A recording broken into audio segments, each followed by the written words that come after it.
I'm going to be honest with you guys. This might be the beginning of the end, particularly for Lyft. Normally, this time of year, it gets a little slow. You know, people coming off vacation. But when I say it is slower than usual out here in this rideshare world, it is really, really slow. It's so slow to the point where I'm forced now. It's not even a choice to go private. And I'm already looking into a loophole using umbrella policy to possibly cover myself that way. But I'm in the process of figuring out what I need to be licensed and start going private. I already started doing side deals, you know, which I call side deals when you're off the platform. You know, there is a risk, of course, being on my own insurance, but well worth the risk. The only major risk is the possibility of being kicked off the platform, either Uber or Lyft. And at this point, if I get kicked off Lyft, I won't even cry about it, guys. I might be a little bit upset if Uber kicks me off, but it's more likely if I get kicked off, it will be on Lyft's side. And 4 years I've been driving, I would say I've only been kicked off on Lyft. I think I was kicked off Lyft twice, and it was false reports. I didn't do anything malicious. I didn't do anything wrong. My driving wasn't erratic. I actually get people saying I drive like an old woman because I do follow the rules, and I drive really slow for the most part. I'm one of those drivers that you're late to work, you don't want to ride with me. You just don't, because I'm going to drive the speed limit, maybe a little bit above on the highway. I'm never going to do the exact speed limit, but I'm not definitely going to be the fastest on the highway. I see no point in continuing using these platforms. The only reason why I think it'd be beneficial for me to continue driving Uber is to cut some side deals. And like I said, that would be the only one that might hurt me a little bit at this time. But I'm already working on some stuff in the background. I'm trying to build out my own media platform. And I got some things going online. If you check the links in the description box, you'll see I'm doing other things. I'm selling my a software right now. I'm promoting a MWR Financial. So I'm doing other things outside of rideshare. But I want to maintain Uber just for the purposes of advertising my own business as far as the transportation goes. I was going to get into that car rental arena, but those template businesses, Glendon Cam is right. Those template businesses don't last.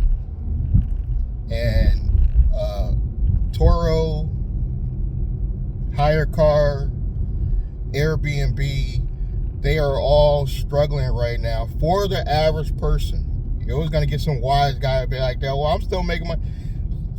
1% probably on Toro and Airbnb is actually making money. And those Airbnbs, they have to be specialty. It can't be your average run-of-the-mill Airbnb, or you're not getting bookings right now. It is extremely slow, and I'm sure it's pretty much the same with food delivery. Although I haven't done food delivery, I could pretty much guess that it's not as well as it was this time last year. And I don't know if the demand has gone down or just Uber and Lyft are just charging the passengers too much money. Because I'm to the point now with my one side deal customer, he just goes to work. He goes to like a 15-minute trip to work. And he says Uber's charging him about, on average, $15. I can charge him 12 and still make a profit, because on that ride, on average, Uber only pays me about $6 to $7, and out of that 15 that he's getting charged. So that's about 50%. When I can get the entire 12, and because I only charge him 12, and he likes the convenience, because now you don't have that problem where you're worried about, the driver's worried about waiting for you. If you're paying me all the cash, I will wait 10, 15 minutes even, if necessary. They usually don't make me wait that long. But because you're my direct client, I'm willing to wait while you're in that store. Probably not 15 minutes, probably about 10 minutes. But the passengers, when you get private deals or passengers, there is usually no issue with if they tip or don't tip, because you're already making more money. You see the concept? You're already making more money. So I already got my own, I already ordered my business cards. Like I said, I got one guy in a queue. I pick him up, take him to work 3 days a week. Not a lot of money at all. But if I get 20 more like him, I no longer need the platforms 100%. And all I need is the proper insurance, and I'm in business. Insurance, some business cards. You slowly start taking a customer here and there from Uber that goes to work every day, the same place. Excuse me. So that's the plan for this new year. Now, is that going to turn into a full-time business? It could. It's doubtful, but it still has the flexibility, because the passengers I'm getting, they will still, if they absolutely can't get me, they are still going to use the rideshare companies, but they'll always contact me first because they save money. This is why I don't expect to have any issues with getting customers, and this year, like I said, has been slower than I've ever seen before. And I think it's only going to get worse for rideshare drivers. Why don't I go out and go get a job? The age thing. Once you get a certain age, and my only job experience is basically retail. So why would I go back to retail, get $15, $16 an hour, maybe a little bit more with commissions, when I can make a full-time business from my part-time hustle doing this? So I see no reason to, go get a job for them to offer me. Some place won't even offer me a job because of my age. Once you're over 40 and you got a gap in your job history, like 2-3 year gap in your job history, it gets hard to get even into retail. You may be able to get a fast food job because they're always hiring, but we already know how that goes, guys. Come on. That's where you go when you have absolutely no choice. And I make more money than the average person in fast food in 4 hours, even though I'm getting ripped off. So that's why I don't just go out and go get a job. I actually don't like when people say that, and it really kind of pisses me off. And I know some people that watch rideshare videos, they say that to get a rise out of you, so you respond to their comment. I won't respond. And if I really don't like your comment, it's just going to get deleted. So that's how I feel about that. You know why we don't go out and get a regular job. The jobs aren't paying.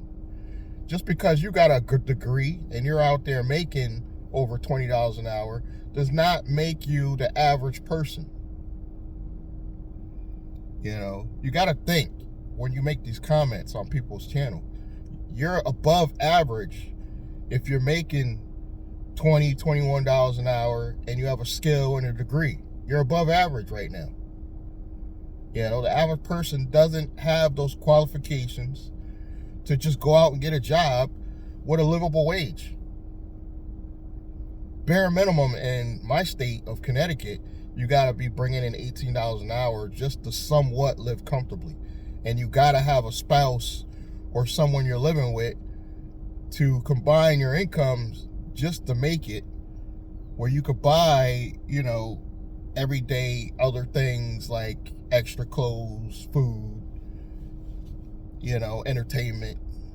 Because we're not going to live without those things. We're not going to go without entertainment, food. I don't care how poor the economy gets, people are still going to shop for things that make them happy.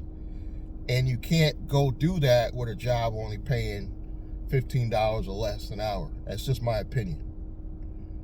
You know. So if you want to get out the rat race, I do got some tips and strategies. I'm open to talk. You can get me in a strategy session. I'm not an expert. I don't pretend to be an expert.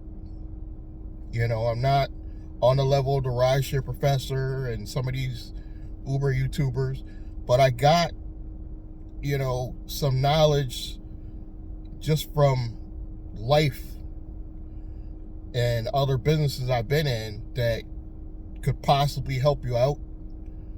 You know, so you might want to get in a strategy session if you want to some tips on, you know, starting your own thing without going to buy a $200 course. It's just $47 to get me on the phone. My information is below the video. Thank you guys for your time and continued support. Subscribe, like, comment, and I'm going to see you guys in the next one. Thank you.